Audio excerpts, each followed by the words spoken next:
Today I am going to talk about mind map, but the speech is titled Seeing Without Opening Your Eyes. So you all may be a little curious to know what is this topic all about. Let me start with a question. I think many of you would have used Google Map while you are taking a cab or while you doing a self-driving, right? So when you open the Google Map, you get two kind of displays. So the first display on your left side gives a detailed overview. So how to drive, so it will keep saying that you have to drive 5 kilometers straight without taking any deviation. And after 5 minutes, then you have to take a right and then again proceed for another 10 minutes. So depending on the destination. So it gives all details very meticulously. On the other side, you are just provided a map which is going to show the GPS status of your cab, whether it is self-driven car or a cab. Okay, so when two options are given, what will be your best option? Which one? Left side or right side? The text one or the image map? Image. Why? Is there any reason why you prefer image? Okay. Or clarity. Anything else? So the reasons are obvious, and as she mentioned, it gives you clarity, right? So this is a popular saying, a picture is worth 1,000 words. So instead of writing pages and pages of report, so if you prepare 2 slides, that should be fair enough. That should convey most of the stuff. So that is why pictures are given a lot of weightage. So right now, let's park this concept here and then let me jump over to something different. Actually, I was doing a little bit of research on these all gentlemen. So they are all scholars or masters in their own respective field. Starting with Leonardo da Vinci, Michelangelo, Charles Darwin, Isaac Newton, Albert Einstein. Somehow my intuitive mind said that there is something common between all these legends or geniuses. Do you have any clue? Would you like to make any guess? What is the common connect between all these gentlemen? I think at least some of the names should be familiar to you. Isaac Newton, Albert Einstein, some of these names are familiar to you. What is the common connect? Sorry? Come again? Be louder. I am unable to. All men, okay. What else? Scientists. Not really. Some of them are artists. Not all of them are scientists. Some of them are artists. Okay. So sorry? Okay, creative people, right? Obviously. So true. But the answer I am looking for is slightly different. So because I did a little bit of research on them and found that all these people have taken enough notes on whatever field they are working. So while taking notes, they were liberally using images, right? So they started doing doodling. So they started scribbling in their diaries. So randomly, right? So on left, right, corner, top, bottom, randomly they started drawing all this stuff. So because they felt that this kind of drawing is going to be helpful for them. So it is not just a textual matter alone. So they started doing drawing. But when the geniuses have been taking notes like this, how do we take notes? Our way of taking notes is like this, right? So this is the conventional way of taking notes. And how do we read this? From top to bottom and left to right. So unless you are in Middle East country, Saudi Arabia, right to left. So this is how conventionally been. We are all taught from class 1 till whatever high qualification we do. So we either reading or writing, we start writing from top to bottom and or left to right. But actually our mind is not designed to do that. Probably some of you may say that I have not excelled in my studies because of this linear way of learning. Right? So this is called a linear way of learning. Right? But our mind is not tuned to this kind of learning. So the moment you go to a new place, for example, you go to a mall or just to step into a new city like Singapore or any new places or picnic spot, how do we observe the things there? So like a textbook, reading a textbook, we don't see from top to bottom or left to right. No way, right? So we randomly see whatever way we want, right? We randomly see things, but within 2 minutes we are able to grasp everything, right? So within 2 minutes of landing in Singapore airport, you are able to get a complete picture of how this airport look like, or to a mall, right? So because our mind is tuned to this kind of learning, that is, this is the radial way of randomly putting pictures. So our mind is tuned to learning the pictorial way, right? So again, let's park this thought here, and then let me share my personal story. So the person who introduced me, he mentioned that I have got 35 years experience. So I started with oil and gas industry, and then later I was with an IT organization for last 20 years. So this IT organization, in 2018, the HR department, they made an announcement saying that anyone above 55 years will retire. By that time, I was already 56. Okay. But they gave me grace time. So only you will retire only on March end, the end of a financial year. So that way they were little lenient, or they were showing some mercy. I was not shocked because I know that within few years I am going to retire. Mentally, somehow I was little prepared. But my boss gave me an additional opportunity to work as a consultant. I was doing the same job, but this time not as salaried employee. I was working as a consultant, same job. And the next year he said that he will extend my consultancy term for 1 more year. But during this 1 year period as a consultant, I was mentally preparing myself to become an independent businessman. So not like doing a real estate company or a manufacturing company.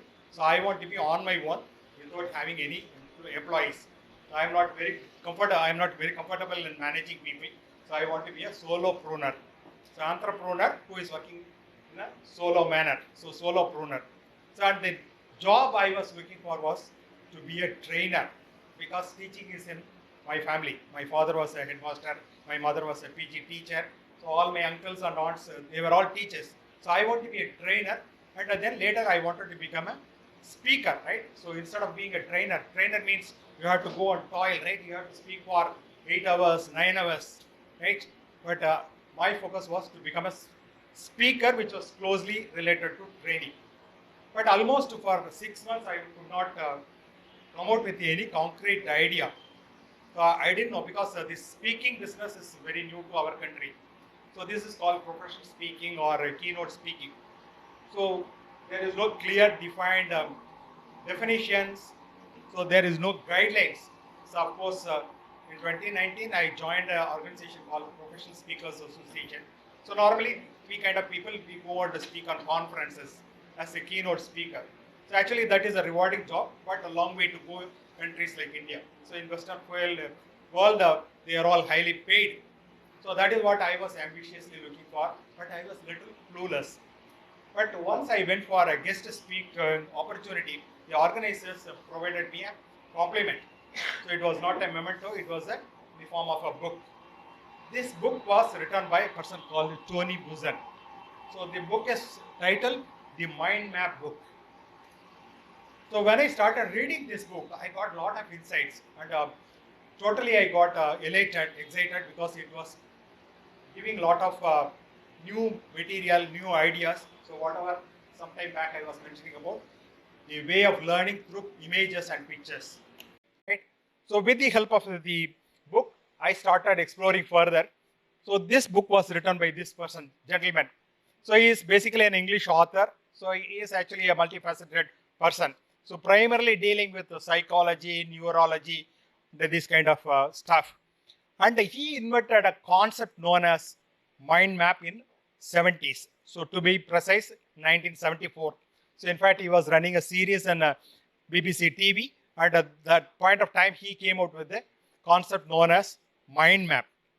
So mind map is actually a totally a whole brain alternative for linear thinking. So instead of taking notes from top to bottom, left to right, he provided a different genre, different kind of way of taking notes, or this mind map can be applied in any field. So mind maps help us to get a great clarity. So how does this mind map look like? So this is how a mind map will look like. So primarily, so you will have the central concept here. For example, this mind map talks about sports, tennis. So I want to bring a common example so that everyone can understand. So if I show an example of finance related stuff, non-finance people cannot comprehend. So I think some of you are either playing tennis or you would be watching tennis keenly. Is anyone here who watches tennis, all the tournaments? Yes, sir. Right. So are you able to get an idea of what is mentioned here?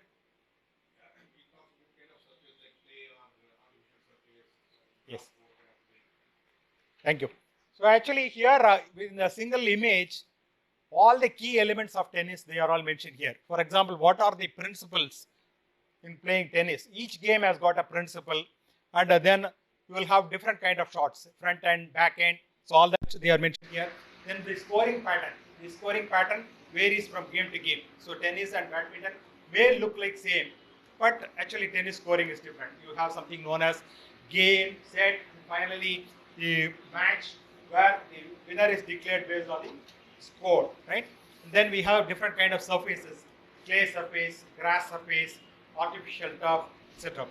Then tournaments. The popular tournaments are Grand Slam and Wimbledon, ATP, kind of thing. So if you are called to your old school and if you go to your school and if one of the teachers is asking you to make a presentation on tennis, so this is more than enough, sir. So you don't have to prepare an exhaustive slide deck, 10 slides, 15 slides. With a single image, you can talk on this subject for 5 minutes, 10 minutes, 15 minutes, 1 hour. Right? So the advantage of this kind of representation is you have a clarity, absolute clarity on what you want to discuss with the audience.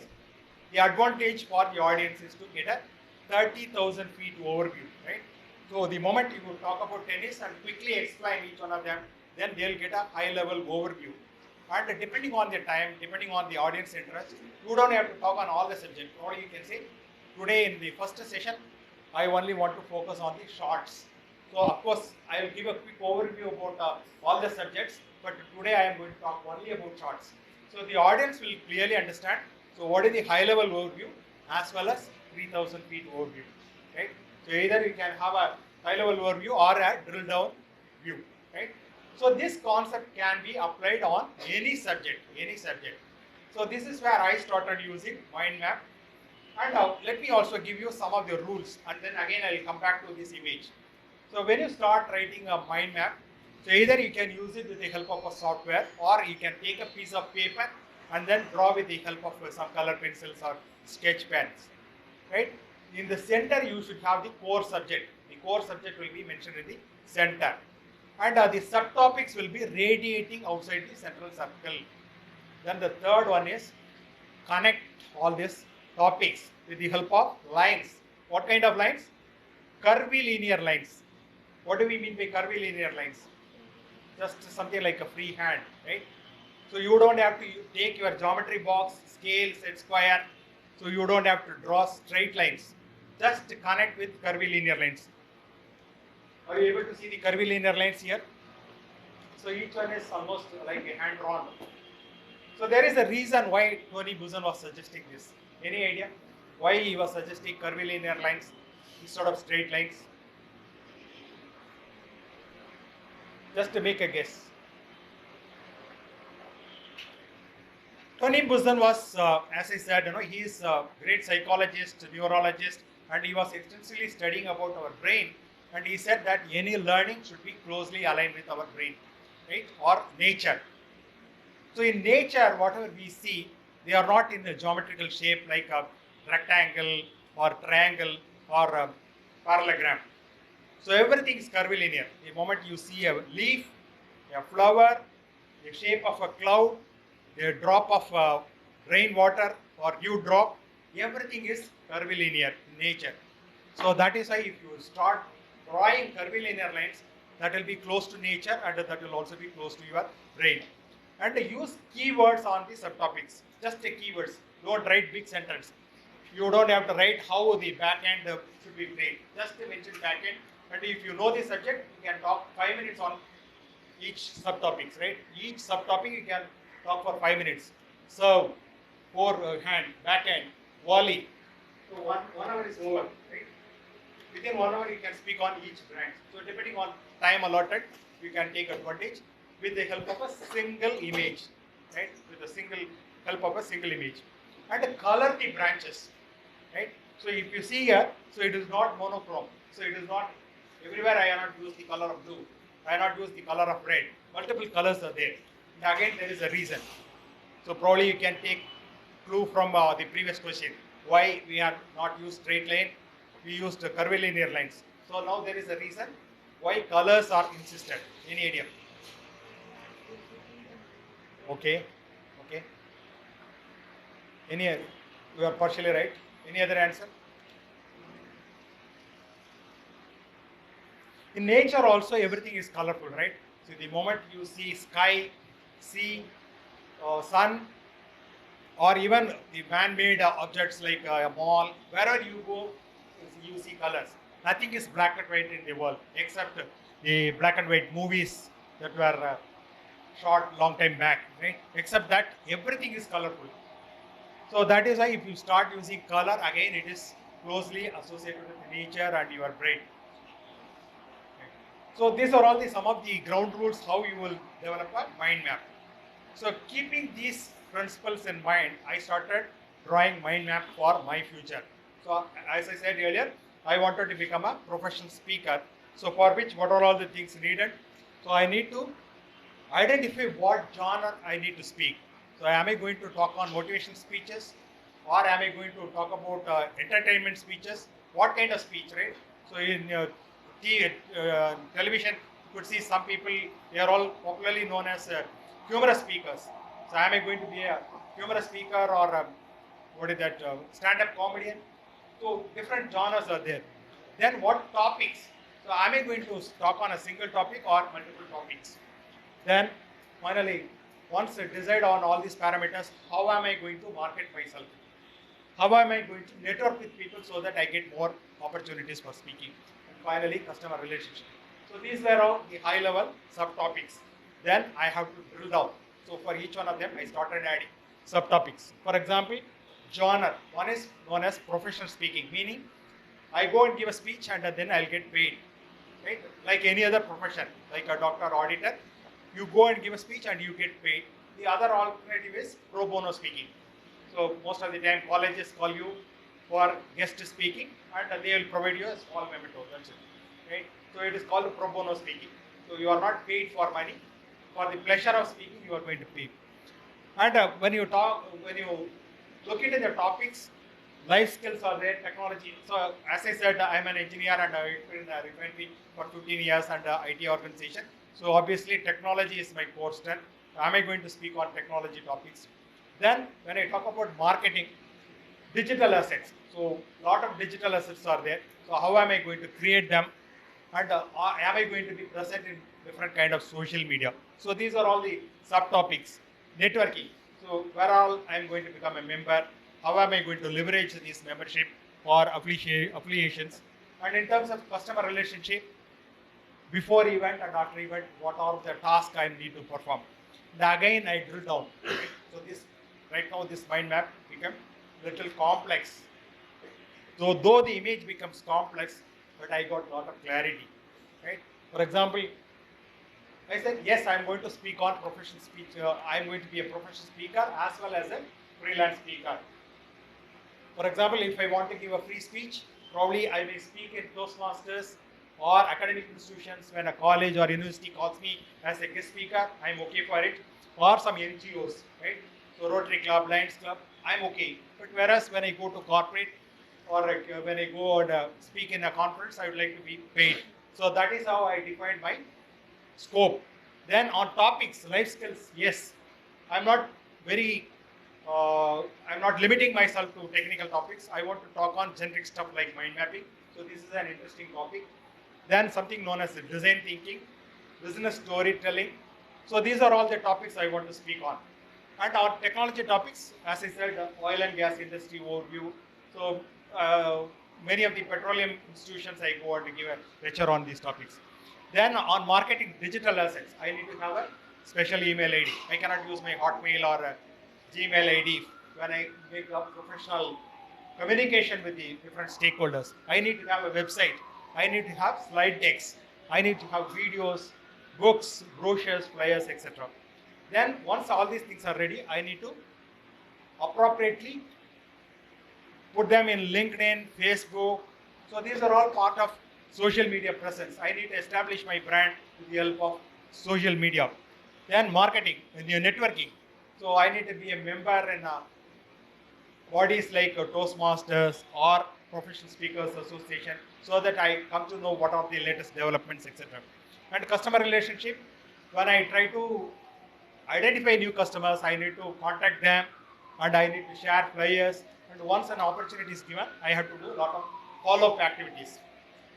Now, once I came out with this mind map, a single image that brought me lot of clarity, right? So now I know what I want to achieve.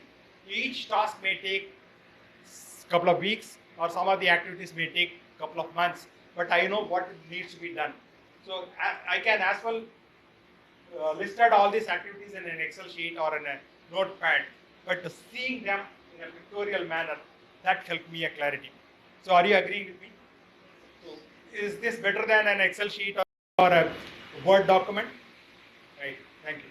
So I thought many organizations, many corporate organizations, they try to bring in lot of reforms, new initiatives. For example, many companies want to become ISO 9000, so maybe 10 years or 20 years back. Today, many organizations, they want to they want to go for digital transformation.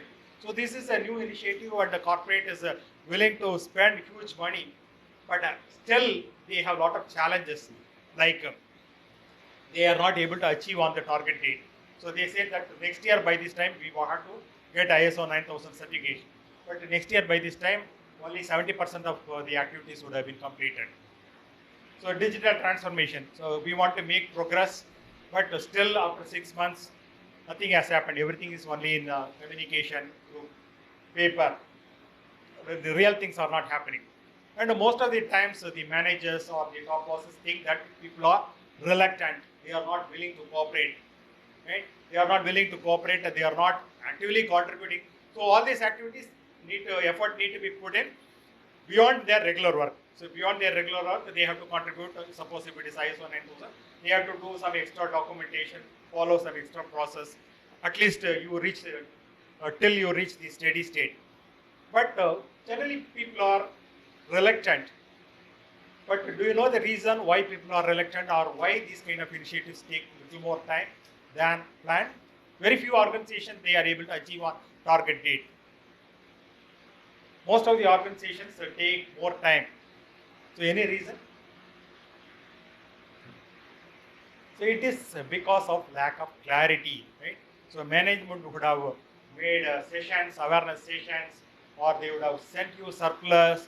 They would have taken independent classes by the team leaders, team managers, but still someone will be lacking clarity. So when they have lack of clarity, so normally it is human tendency and go say that I don't understand this.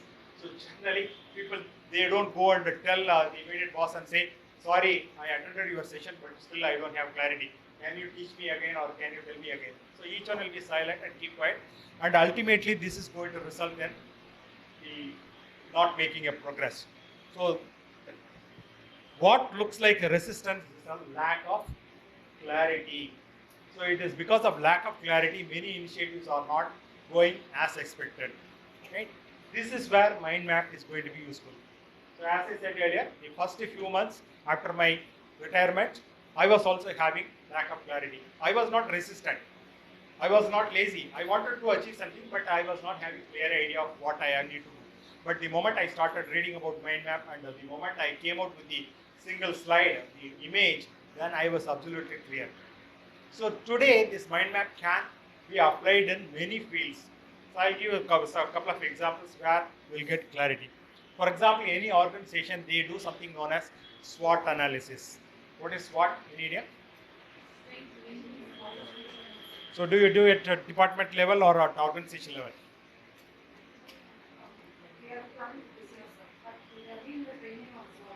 Okay, so they are exposed. Right. Still, you are not made any progress on it. So this SWOT analysis, again, you can jot down in an Excel sheet all your strengths. So the strengths and weakness, they are all internal, whereas opportunities or threats are external. So based on that, you have to redefine your strategy, right? So depending on the market conditions, depending on the current geopolitical environment, you have to redefine your strategy. So that will be possible only when you come out with the SWOT analysis. The SWOT analysis, again, you can do better with the help of a mind map. See here, for example, in an organization, you will have some specific capability. That capability is your strength, your USP, your unique selling point, right? So each organization has got their own unique selling point. They will do, they will show the differentiation compared to their competition. Then the resources, the manpower, the kind of manpower, they are all their strength. Of course, each organization they claim that their resources are strength, but in a different way. And the financial reserves, if they are cash-rich company, that is a strength. Then innovative aspect. Suppose you have an innovation lab and you come out with lot of ideas. You have suggestion schemes. People contribute lot of ideas, and each one is given an award, idea junction winner, something like that. So all that will be strength. Then weakness can be gap in capabilities. You expect some kind of capability, but unfortunately you are unable to have people with such kind of capabilities. Financial position and your own vulnerabilities and affect reliability of data, predictability. Suppose you don't have process system, so proper process, then it is very difficult. So you will say that we have some kind of weakness. We are yet to establish our ERP package. We are yet to connect with all the mobile apps. So still our team is working on it. Till that time, we have some kind of weakness. Then opportunities. What are all the market developments? What is the market need? So suppose all of a sudden, if so many people are NRIs are investing, that is going to be an opportunity for you to build more assets, more real estate. Then global influence, right? A lot of NRIs are there, but their parents are still here. So they want to take care of their parents in a safe place. So they go and invest in Ziva, right?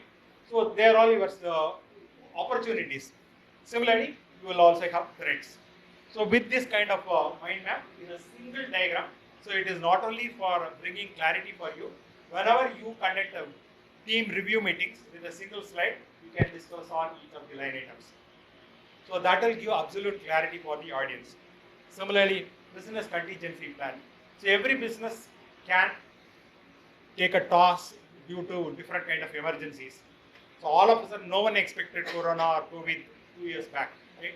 So many businesses they have closed down, right? Totally unexpected. But there are certain things that can be thought through, and then you can come out with the contingency plan. So these hazards can be broadly categorized into three segments: natural hazard, human caused events, technology issues. And again, I can drill down this mind map with additional topics. Natural hazards can be again categorized to geological, meteorological. Under geological, landslide, earthquake, volcano, right? Dust storm, extreme temperatures, snowstorm. So these kind of things frequently happen in the Western world. In India, most of the time the weather condition is same. But if you see the Western countries, so many, all of a sudden you'll have sandstorm or snow. And when we talk about the human caused events, accidental and intentional, can be fire or building collapse, technology issues, infrastructure failure, or cyber security issues. For an IT organization, cyber security is very important. Not only for IT organization, whoever is using software. For example, banking industries extensively rely on software, right? So all the transactions nowadays, no one is going to bank, right? All transactions are, even elderly people, they sit in front of desktop and do all the money transfer or do all the payments. So at that point of time, it should be totally be taken care of the cyber security aspect. So for each one of them, you have to come out with a mitigation plan. So what will happen if something happens? What will be the contingency plan? So when certain triggers are initiated. So if you have proper documentation, if you train all the people, definitely any kind of emergency can be taken care. So idea is not here. I'm not talking about the contingency plan. Idea is how mind map will bring clarity for the audience, team members. Any such complex topics can be put in a mind map. So then I'm going to talk about communication skills. So whatever we discussed in the corporate world, you have to talk to your stakeholders. It can be your team member, your immediate manager, top management. Many a times you are asked to give a presentation, or your customers, right? Many a times you have to talk to your customers. So then you have to have your own script. You cannot just like that casually go and talk. Of course, probably once you ace the table topic speeches conducted here, and if you are comfortable speaking impromptu, then you can speak. But otherwise, most of the time, whenever you are asked to give a presentation, it is better to prepare your script. So how will you grab the attention of the people in the first 30 seconds or first 1 minute? So today attention span is very small, very less. So you have to grab the attention of the audience, right? So today I have not told you, I have not opened my topic saying that I am going to talk about mind map. Mind map was invented by Tony Buzet. I asked you a question related to Google Map, right? And then you started interacting. So that way you have to grab their attention of the audience in the first 1 minute. So that is what you can do it by asking questions or sharing a story or cracking some humorous joke. Of course, it should be relevant. Don't force fit humor. Then attention grabbing hack. For example, in some stages, the speaker will not open his topic. He will come and sing the stage, and then he will continue. Right? By singing, he will grab the attention, and then he will start giving a speech. Or even you can do something like a magic trick or a dramatic act, whatever you want. But the body of your speech, that is more important. You have to properly structure it. Right? I'm going to talk about 3 points. How am I going to structure it?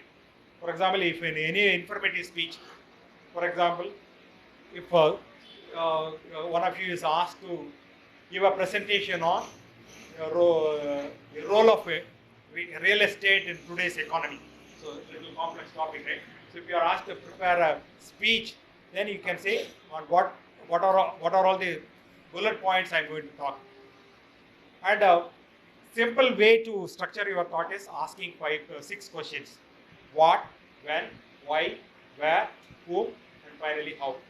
So normally the trainers call it as 5 wives and 1 husband. So easy to remember, 5 wives and 1 husband. Right? So any informational topic you just address. For example, I am going to talk about mobile technology. So the role of mobile technology. What is mobile technology? Why mobile technology? Where all I can apply mobile technology or mobile apps, and how I can do it, how I can develop the apps, or so that way it is easy to structure your process. Or you can talk about in a chronological way. For example, the historical monuments in Tamil Nadu. Suppose if this is the topic, then I can start from some 2000 years back. Rajaraja Cholan built a Brigdishwara temple, and after that his son started constructing. Rajendra Cholan built Gangaikondo Sodapuram. So in a historical, chronological way, I can proceed.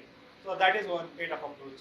So multiple approaches are possible. Whatever is relevant for you, you can take it.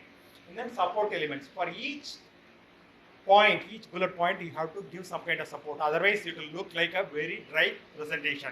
For each one of them, you have to tell a story. Story means it is not a fairy tale or it is not something like a folklore. You have to narrate with an incident.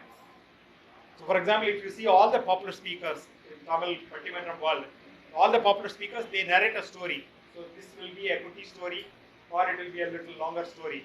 So, only the power of story, they are able to grab the attention of the audience. And all of us know the points, right? For example, we say that festivals, are they boon or bane? So, are they going to cause you problem or are you going to enjoy the festivals? So, these are all the typical debate points. We all know what the speaker is going to say, but how they are going to say and what kind of stories they are going to share. So, that is how your speech will become unique. Then you can, and conclusion is also important. So, conclusion again, you can bring techniques like you can take a quote and then twist it and then end your quote, or you may be using a repeat phrase throughout your speech, and finally you will say, when you start giving that quote, automatically the volunteers will come and fill it up. So that way you can end. So these are all, these structures are very important. That is all about the speech preparation. But when you want to deliver it here, it is totally a different ball game. So you would have prepared a very fantastic speech script, but how are you going to present on the stage? That is important. That is where you are going to focus on language, body language, vocal variety, and stage presence and audience engagement, all these things need to be taken care. For example, body language, the facial expression is important. You have to have a little bit of smiling face. You cannot stare at people and then give a speech. People will get annoyed. Then moving your hands, these are known as gestures, appropriate gestures that should be natural, and you should not hold your hands and give a speech for 1 minute. No one will be there. Because of the reporting manager, people will be present here, but mentally they will be traveling elsewhere. So you need to have natural gestures and the stance. So you cannot slouch, you cannot recline on the podium. So all these finer aspects need to be taken care. And a negative body language, for example, mannerisms. So every 1 minute you try to comb your hair. So some scratch your face. So if you do all that, you will get distracted. The audience will get distracted. So these finer aspects you are supposed to take care. The vocal variety, increasing your volume, decreasing your volume, taking your pause, right? And the rate of delivery. So number of words per minute. Sometimes it has to be 150 words per minute. Sometimes when you are talking about something sorrow in nature, then you reduce your pace. So all that will be finer aspects. So these are all, again, I am showing a mind map. With a single mind map, I can take 1 hour session on how you have to deliver your speech. Similarly, the previous slide, with a single mind map, I can say that how you have to prepare your content.